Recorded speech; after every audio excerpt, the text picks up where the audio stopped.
Bismillahirrahmanirrahim. Qala mu'arif sallallahu sirrah. Dan demikian lagi tiada makruh melangkah bagi orang yang dibesarkan dan dimuliakan kerana ia wali atau saleh, kerana bahawa manusia mengambil barakat mereka itu dengan dia. Dan demikian lagi tiada makruh situ melangkah bagi orang yang dibesarkan dan dimuliakan kerana ia wali ataupun saleh, kerana bahawa manusia mengambil barakah mereka itu dengan dia, dan sukacita mereka itu dengan dilangkah. Demikian kata jamaah daripada fuqaha. Ya, dulu kita dilarang melangkah bau orang yang menyakiti. Bila menyakiti ialah izak, mana haram. Pergi masjid, ya, dia bakal gedah, bila langkah bau orang, marah orang kan. Tapi satu perkara diistisna, dikecualikan kata ulama, apabila yang melangkah tu orang yang ada manzilah, ya, kedudukan di sisi Allah Ta'ala. Ya, ulama besar ke wali, ya, wali-wali langkah wali gitu, dia tidak apa berkat. Ya, kerana dia nakkan keberkatan, maka tidak ada izak. Elak di situ tidak ada izak, ya, tidak ada menyakiti, ya. Bahkan kita al-anla tadurul ma'al wujudan wa adaman. Itu kaedah fiqh itu. Al-anla tadurul ma'al wujudan wa adaman. Mana elat dengan maklul, sebab dengan benda sebab tu dia berpusing. Ada sebab, ada benda sebab. Tak ada sebab, hukum dia berubah. Itu maksudnya. Jadi sebab dikatakan haram tu ialah menyakiti. Tapi bila orang saleh, wali-waliullah, orang ambil berkat dia tak apa kan, tunggu langkah gitu tak apa, bahkan disuka. Dan kata Syekh Ibn Hajar dalam Tuhfah, tempat demikian itu ialah melangkah kaum yang mengenal mereka itu akan dia, kerana tiada mengambil kerana tiada yang mengambil barakah dan yang suka dilangkahnya, melainkan yang dikenal akan dia, sama ada tempatnya yang didatangi itu tertentu atau tiada. Maknanya orang yang sebut tadi orang yang semua kenal lah kan. Jadi kalau tak kenal kau, makan siapa dia ni. Kalau dia kenal boleh terpanjat. Maknanya syarat itu orang yang dikenali, mana kata Syekh Ibn Hajar Al-Haytami. Dan haram membangkitkan orang yang duduk dalam masjid supaya duduk ia tempatnya. Dia macam gangster ni. Dia masuk masjid, Syekh bangun. Kau ingat kau bangun? Orang bangun dia duduk. Ya, namun dia kelahi dalam masjid kan. Itu maknanya apa? Haram. Semua elak dia satu ialah elak dia al-izak, menyakiti. Itu mana haram membangkitkan orang yang duduk di dalam masjid. Orang telah duduk betul, dia suruh tu bangun. Orang ingat ada apa hal bangun. Orang bangun dia pula duduk pak kawan. Tetapi hendaklah dikatakan bagi orang yang di dalam saf tu, ya, tafassahu, ya, tafassahu ataupun tawassahu. Ya, artinya luaskan olehmu akan kami tempat. Mana minta luang sikit, minta ruang sikit tuan dia, tidak apalah, kita minta izin dengan dia. Dia pakai gedah je. Tetapi jika bangkit yang duduk itu kerana suka hatinya dan didudukkannya akan dia yang lain yang bertempatnya, maka tiada makruh. Ya, misalnya ni macam orang besar datang, ulama-ulama besar datang, kita duduk depan, tengok dia sampai tempat, kita pun bangun, sila tuan duduk, kita rela hati, itu tak apa. Ya, cuma elak dia tadilah, mana ada menyakiti atau tidak. Yang ni bukan menyakiti, dia pula suka kan, itu tak apa tu. Jadi kata tiada makruh. Yang lainnya duduk, tetapi makruh demikian itu bagi yang bangkit jika berpindah daripada saf itu undur ke belakang saf. Ya, kalau tak ada elak tadi, tiba-tiba dia saja bagi orang tu orang biasa sama macam dia juga, tak ada masalah kan, dia bagi saja. Itu ada tempatnya. Pada al-asbah wan nazair, kita mengelak daripada afdal itu makruh. Saf hadapan itu afdal. Tiba-tiba kita undur, kita bagi orang saf depan, kita duduk belakang, itu makruh. Ya, sebab yang ni salah, bab apa dia punya tajuk dia lain, sebab menolak akan keafdalan tu. Syahadan haram atas orang yang wajib akan dia Jumaat, bimbang dengan berniaga atau usaha atau lain, bila tu kemudian daripada masuk muazzin pada bang yang kedua di hadapan khatib. Ya, bang yang pertama tu nak khutbah, di bang kedua tu nak semayang, dia punya perniagaan dia tak tutup lagi, duk jual air tebu ke, dia jual apa peniaga tak kira lah. Siapa dia ni? Orang yang wajib akan di Jumaat. Itu ibarat tengok tu. Orang yang wajib Jumaat. Ada pun orang yang tak wajib Jumaat, macam perempuan tu tak ada masalah. Ya, dia berniaga, dia tak wajib Jumaat.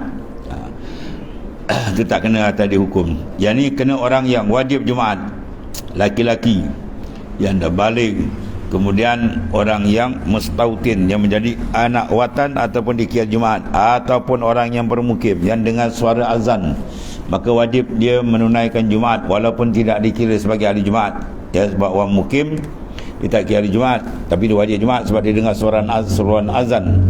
Ada pun orang yang mustautin, anak watan, dia wajib Jumaat dan dia dikira sebagai ahli Jumaat yang 40 dalam mazhab Syafi'i itu.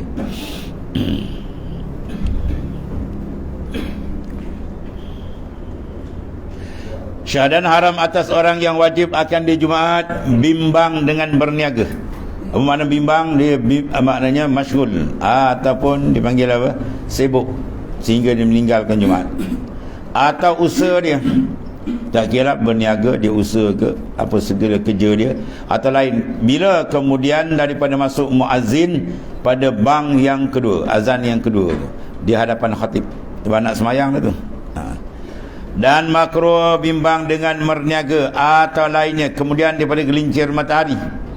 Mana masuk saja zuhur, sepatutnya dia dah siap pergi ke masjid, masuk Jumaat lah. Dia tak pergi lagi tu. Orang tengah azan masuk waktu, dia berniaga lagi, tapi belum bang kedua, itu makruh. Kalau masuk bang yang kedua, dia haram. Dan dahulu daripada bang yang pertama, sebelum bang pertama, gelincir matahari mana dah masuk waktu Jumaat, ya, tapi dahulu, mana sebelum daripada bang yang pertama tu, itu makruh. Sepatutnya dia pergi awal lah kan, sebab keafdalan di dalam hadis sahih tu kan, pergi pada peringkat awal, pahala dia seperti mana dia korbankan seekor unta, kemudian seekor lembu, kemudian seterusnya. Itu maknanya menunjukkan keafdalan. Bila afdal, dia meninggalkan itu makruh. Ya. Paslun, satu pasal menyatakan barang yang didapat dengan dia Jumaat dan barang yang harus menuntut ganti. Bermula barang siapa mendapat rokok rakaat yang kedua, dia rakaat itu dapat, sempadan akhir dia ialah dapat rokok serta tumak ninah, ya, maka rakaat itu didapat. Sebab tu bagi imam disunatkan dia intizar, dinanti. Kalau dia rokok, dia rasa ada orang nak masuk semayang tu, sunat dipanjangkan sedikit supaya makmum yang baru masuk ni dapat rokok serta tumak ninah. Dua syarat tu, dia dapat rokok serta tumak ninah. Abu tumak ninah sukunun baina harakatain, diam antara dua gerak. Gerak pertama pergi kepada rokok, gerak kedua yang tidak, antara tu sekadar subhanallah, dia bukan 4 second, 4 saat tu dia jangan bergerak, maka ada tumakninah. Parka hatta tatma'innah raqian, itu dalam hadis sahih, naklah kamu merokok serta ada tumakninah. Itu sepadan akhir. Mana bila orang baru datang, dia dapat imam dalam rokok dan dapat tumakninah, maka rakaat itu dia dapat, dia tak payah tambah belakang. Ya, itu dalam keadaan mendapat rakaat. Sebab tu disunatkan imam tunggu itu. Ada pun Jumaat, maknanya dia wajib mendapat 1 rakaat untuk dikira Jumaat. Sebab tu kalau rakaat kedua tu lagi imam kena tunggu supaya dia masuk, dia dapat rakaat. Kalau dia tak dapat serakaat, jawab dia di niat Jumaat tapi buat zuhur. Umpama dia datang tengok imam dengan tahiyat akhir, atau imam dah sami Allahu liman hamidah rakaat yang kedua, mana dia tak dapat rakaat tu. Tu. Bermula barang siapa mendapat rakaat rokok rakaat yang kedua serta imam yang suci daripada hadas, lagi pula berkekalan ia serta imam hingga salamnya, maka didapatnya sembahyang Jumaat itu. Bersyarat untuk dapat Jumaat, sekurang-kurang dia dapat serakaat, ya.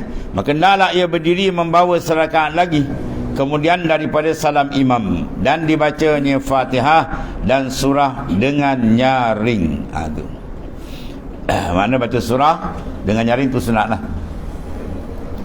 Mana syarat untuk dapat rakaat, dapat Jumaat sekurang-kurang serakaat. Habis. Masalah jikalau syak yang mendapat akan rakaat kedua dahulu daripada salam imam, adakah ia sujud serta imam atau tiada? Masalah jikalau datang syak, taraddud, yang mendapat akan rakaat yang kedua Bila di syak tu dahulu daripada salam imam, sebelum imam beri salam, adakah ia sujud serta imam atau tiada?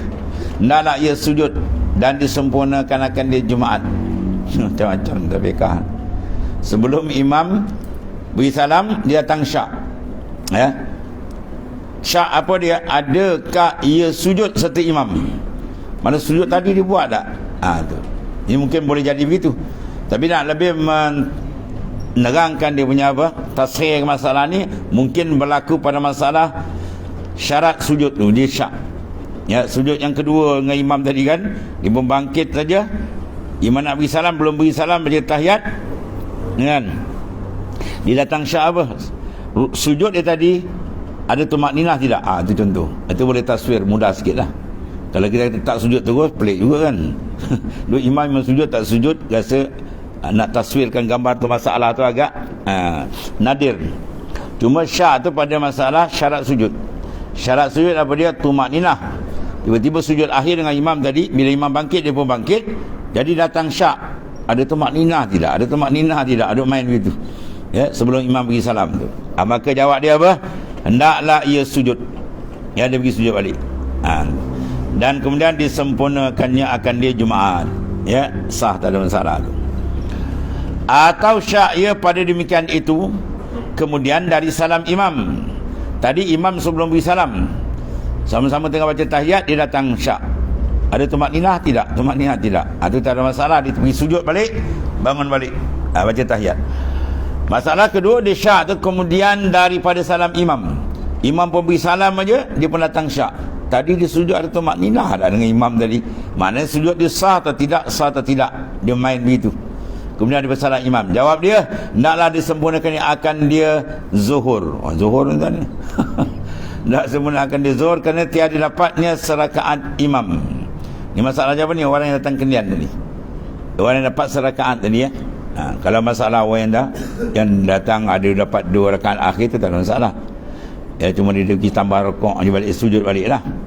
Ni masalah yang pertama ni. Orang yang hanya dapat rakaat kedua, tiba-tiba dekat salam imam tadi, sebelum salam dia datang syak. Kalau sebelum salam dia tambah je, ya, dan diteruskan sembahyang dia sah Jumaat. Tapi kalau sekadar salam imam, maka dia kena bangun tamamkan zuhur. Maka diketahui daripada demikian itu bahawasanya jika dibawanya rakaat yang kedua dan diketahui dalam tahiyatnya meninggalkan satu sujud pada rakaat yang kedua, maka hendaklah ia sujud kemudian daripada dibacanya pula tahiyat. Di keadaan begitu, bila rukun yang kita masykuk, kita syak, terus pergi dapat kerja dan iring balik selama dia belum dapat rukun yang seumpama. Contoh kalau kita sembahyang, kita tengah sujud, tiba-tiba datang syak, tadi rokok ada tumakninah tidak? Rokok ada tumakninah tidak? Dia main kita terus kena bangkit, rokok balik. Ya, kemudian terus sambung. Yang tadi kira larah. Berkeadaan begitu. Kecuali kalau dia sudah bersepakat itisaf dengan rukun yang sama.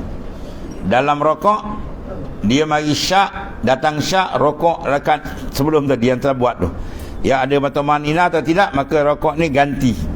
Bermakna dia masuk round rakaat pertama balik. Itu maksudnya. Dan sujud sahwi di ujung, sunat ditampal sujud sahwi.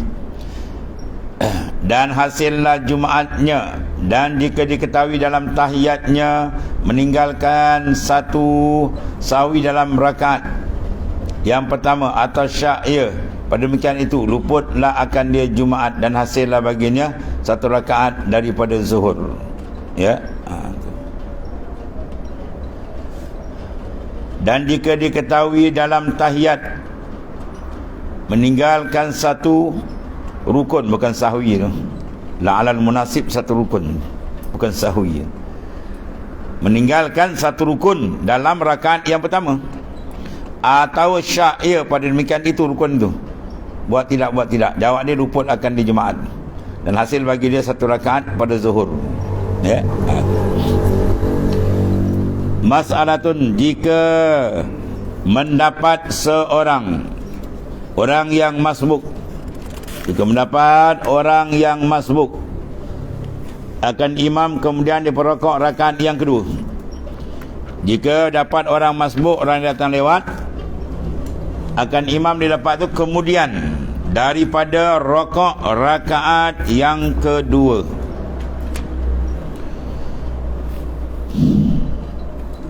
Maka wajiblah atasnya berniat sembahyang Jumaat di dalam takbirnya. Dia datang tadi, imam dah bangkit rakaat kedua, dah bangkit apa? Dia berrokok. Mana rakaat tu memang dia tak dapat dah.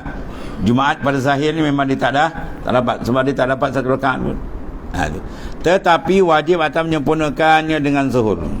Ini panggil buat niat lain, buat lain. Dia niat Jumaat tapi dia khatamkan dengan zuhur. Dia datang, imam tengah sujud rakaat kedua, ataupun imam tengah baca tahiyat akhir, dah confirm dah memang tak dapat Jumaat tu. Jadi cara dia adalah dia niat Jumaat tapi sulahkan dengan zuhur, kerana tiada dapatnya serakaat serta imam, sebab tu dia niat zuhur. Tapi kenapa dia dibuat dia sulahkan dengan zuhur tu, sebab tak dapat serakaat. Tapi kenapa dia niat Jumaat? Sebab harap kalau imam tu ada tertinggal satu rukun, jadi imam pergi dapat ke balik, maka dia cover je lah, ikut. Jadi dia dah pasang niat. Itu cara dia. Itu satu pendapat. Tapi ada juga kes mengatakan terus niat zuhur pun ada juga. Tapi pendapat ini yang masyhur, dia niat juga Jumaat, sebab harap-harap kalau ada imam tadi tertinggal rukun, maka dia mendapatkan balik. Maka ketiga tu dia boleh follow dan dapat rakaat, dapat Jumaat tu. Ada pun hikmat wajib berniat Jumaat. Ini hikmat dia. Sebab dia dah tahu dah tak dapat Jumaat, sebab tak dapat satu rakaat. Yang mana dah lepas sempadan dia, maksud makmum dah lepas, imam dah lepas daripada rokok rakaat kedua, bermakna dia tak dapat. Tapi kenapa hikmat dia wajib juga berniat Jumaat? Kerana tiada putus daripada mendapat Jumaat melainkan dengan dengan segala imam, kerana terkadang ingat imam akan meninggalkan satu rukun. Jadi maknanya tiada putus harapan dia mendapat Jumaat melainkan dengan salam imam tu, bukan segala imam tu. Dan ala sawab salam imam. Imam salam habislah. Selagi belum salam tu, situ apa? Segala. Ni kita akan cap silap, bukan pengarang silap, cetakan. Melainkan dengan salam imam. Salam imam habislah, tak dapat dah Jumaat tu. Kerana apa dia kata boleh juga dapat? Kerana terkadang ingat imam akan meninggalkan satu rukun, maka dibawanya serakaat lagi. Jadi dia dah pasang niat terus ikut, maka dapat dia serakaat. Bila dapat serakaat, dapat laju Jumaat. Dan tahu yang masbuk akan demikian itu, lalu diikutnya akan imam yang tertinggal satu rukun.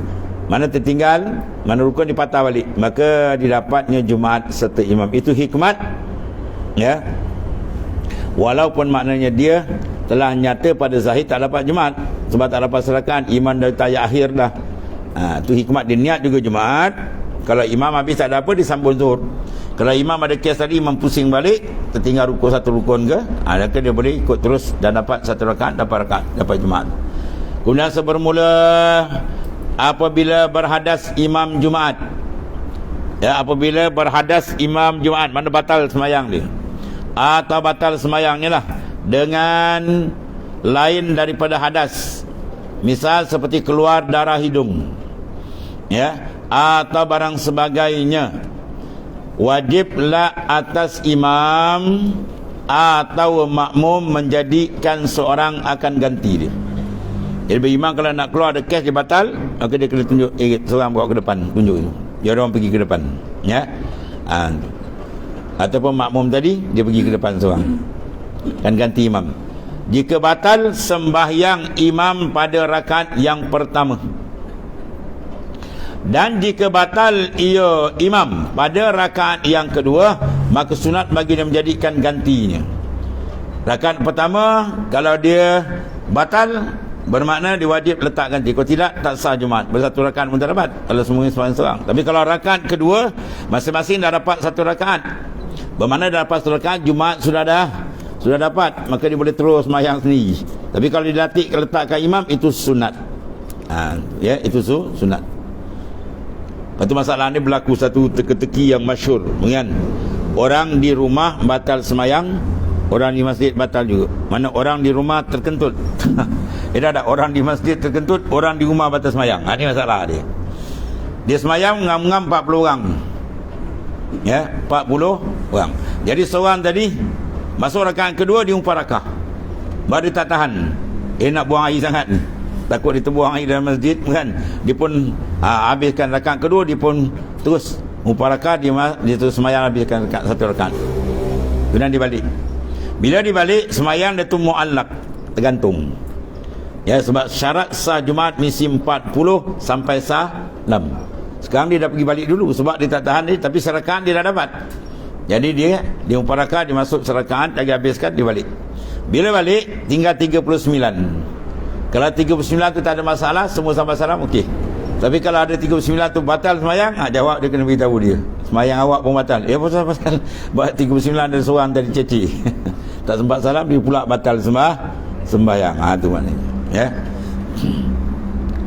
Jadi rakaat kedua ada masalah. Sunat saja dia gantikan imam tu kan, supaya disempurnakan oleh mereka itu akan Jumaat dengan berjamaah. Sebab 1 rakaat dah dapat, mana Jumaat itu dah sah. Ya dah jadi. Dan hanya tiada wajib menggantikan pada surah yang kedua ni. Pada masalah kedua, ialah imam batal pada rakaat yang kedua. Dia tak wajib ganti, sunat dia tolak gantikan imam. Berlainan rakaat pertama, kerana apa? Didapat oleh mereka itu serakaat serta imam. Jadi bila dapat serakaat serta imam, maka Jumaat sudah didapati. Dan apabila menjadikan mereka itu akan ganti pada rakaat yang kedua, maka harus bagi mereka itu mengikut ganti itu, dan harus bagi mereka masing-masing sembahyang seorang diri. Ya. Rakaat kedua imam batal, sunat bagi dia letak seorang. Bila dah letak seorang jadi imam, makmum wajib ikut tak? Ikut lebih afdal. Tapi kalau dia dapat seorang pun tak apa. Ya, sebab dia dah dapat 1 rakaat berjamaah. Maka harus bagi mereka itu mengikut ganti itu, dan harus bagi mereka itu masing-masing sembahyang seorang dirinya. Habis. Dan disyaratkan pada yang menggantikan imam Jumaat itu, naklah ia mengikut imam sebelum berhadas imam. Ya, naklah dia ikut imam sebelum berhadas lah. Tu. Habis. Dan jika tiada mendengar khutbah dan tiada ia mendapat rakaat yang pertama sekalipun, kemudian daripada menggantikan imam pada rakaat yang pertama, itu menyempurna ia akan Jumaat tiada zuhur. Dan dia kata jika tiada mendengar khutbah, dia masuk orang dah sembahyang kan, khutbah tak dengar, dan tiada ia mendapat rakaat yang pertama sekalipun, kemudian yang menggantikan imam rakaat yang pertama itu, menyempurna ia akan sembahyang Jumaat tiada zuhur. Masalah ni ditunaikan apa? Disempurnakan Jumaat ni lah. Dan demikian lagi menyempurnakan Jumaat yang menggantikan pada rakaat yang kedua, jika mengikut ia pada rakaat yang pertama apabila berhadas imam pada rakaat yang kedua, lalu mengganti ia akan diakan imam. Bersalahan jika tiada mengikut ia pada rakaat pertama. Ya, dia hanya adalah ia mengikut pada rakaat yang kedua, maknanya dia masbuk 1 rakaat, maka tiadalah menyempurna ia akan Jumaat, hanya menyempurnakan zuhur sahaja, kerana tiada mendapat ia serta imam. Tetapi jika ada orang yang masbuk di belakangnya, maka didapatnya akan rakaat yang kedua, menyempurnakan orang yang masbuk itu akan Jumaat, kerana ia sembahyang serakaat di belakang yang menggantikan, yang memelihara ia akan peraturan sembahyang Jumaat. Tapi kalau dipisah seorang tak boleh lah. Tapi kalau dia ada orang kabur belakang balik, orang ikut balik, itu boleh. Faham? Bermakna dia masih ada Jumaat. Tapi yang tadi dia masuk seorang, imam keluar, dia sembahyang seorang, itu tak boleh, dia kena buat zuhur. Tapi kalau sekiranya dia putus, dia ada orang sambung ikut di belakang balik, itu boleh. Ada pun orang yang tiada mengikut imam, maka tiada harus dijadikan ganti pada Jumaat. Ya, dia tak ikut imam, tiba-tiba dia nak pergi ganti, kan? Dia pergi masuk, dia tengok imam keluar, dia pun masuk, dia jadi imam. Ya, betul orang yang dalam tu pergi naik. Ya, dia datang tengok imam keluar, dia pun masuk tempat imam dan boleh tak? Dia tak boleh. Ya. Kerana demikian itu seperti mengadakan Jumaat kemudian daripada Jumaat, seolah nak buat Jumaat baru lah tu. Berlainan kalau semayang biasa. Semayang biasa tak ada masalah. Ya, tengah semayang kita boleh sebelah ikut sana. Kita semayang tadi, kan? Dengan tu imam dapat rakaat. Tiba-tiba ada orang semayang depan kita, kita pergi sana pula imam, boleh. Tapi setengah ulama kata makruh, ya. Tak bisa, berjemaah tak boleh. Sebab tadi jemaah yang datang ke dia pergi masuk, dia belum dapat jemaah lagi. Satu rakaat dia tak dapat lagi. Mungkin tak layak jadi imam tu. Habis tu. Kerana daripada jemaah, maka iaitu tertegah dan dilarang sebab dia sendiri tak dapat serakaat imam, mana dia belum dapat jemaah. Ada pun yang lain daripada Jumaat, tu tengok harus. Jumaat lain cuma sembang Jumaat, lain tak boleh harus. Yang tadi tak boleh dipintas dan dia belum dapat Jumaat lagi. Orang dapat Jumaat lagi ikut dia macam mana? Ya. Ada pun pada semayang lain daripada Jumaat itu harus. Orang yang tiada mengikut tu jadikan ganti, tak ada masalah. Ya. Main zuhur. Tiba-tiba 2 rakaat imam tadi batal. Dia keluar, masuk seorang baru masuk, duduk depan. Dia duduk depan. Jadi baru terakaat, belum masuk. Orang belakang ikut dia, tak ada masalah. Ya. Itu boleh maknanya. Itu maksud dia yang lain perjemaat harus jadikan begitu. Inilah sekalian perintah mengganti di dalam sembahyang Jumaat. Ya, kalau imam tadi terbatal. Ada pun menjadikan ganti dahulu daripada sembahyang Jumaat. Mengisyaratkan hendaklah ia menjadi ganti itu mendengar ia akan khutbah. Ya, ada pun menjadikan ganti tapi dahulu daripada Jumaat, maka syarat dia naklah dia menjadi ganti itu mendengar akan khutbah, dan jika ada ia lebih daripada 40 sekalipun, kerana yang tiada mendengar khutbah tiada masuk ia serta ia kandungan yang lain melainkan kemudian daripada mengikut boleh masuk. Habis itu. Jadi sana kena yang jadilah dengan khutbah, syadan yang menjadi ganti itu jika ada ia masbuk, wajib atasnya memelihara peraturan sembahyang imam yang digantinya.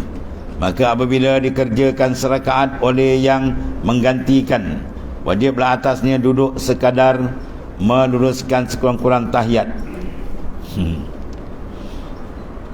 Dia masbuk kan, rakaat pertama dia dapat dengan imam tadi yang kata takbir, kemudian diganti. Kalau diganti dia kena duduk kedudukan imam, tahiyat akhir dia kena duduk, ya, raihkan orang lain sekurang-kurang tahiyat, dan selawat dan sunat baginya membaca tahiyat juga, ya, dan hendaklah memberi isyarat yang menggantikan itu akan segala makmum supaya mufarakah sekalian mereka, ya, atau menanti mereka akan salam, ya. Dia dapat serakaat dengan imam, jadi dia pergi masuk depan. Rakaat kedua dia masuk depan. Bila masuk depan, mana dia ada serakaat lagi nak bangun. Orang lain dah 2 dah habis. Jadi dia nak bangun tu, dia kena isyarat. Isyaratlah tangan dia ke, maknanya apa? Orang pergi salam. Ya. Jadi dia bangkit. Supaya memberi salam mereka itu sertanya, dan itulah yang terafdal. Kemudian maka berdiri ia menyempurnakan sembahyang. Isyarat je lah, ya. Lepas tu bab ni kita masalah ni masalah kita belajar sama belajar faham. Kita nampak dia masuk, bila diisyarat dia bangun tu diisyarat, mana kita pergi salam je lah.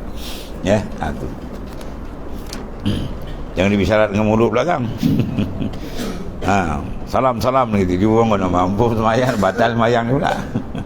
Habis tu. Kemudian bab salatul khauf, bab semayang khauf. Wallahu a'lam.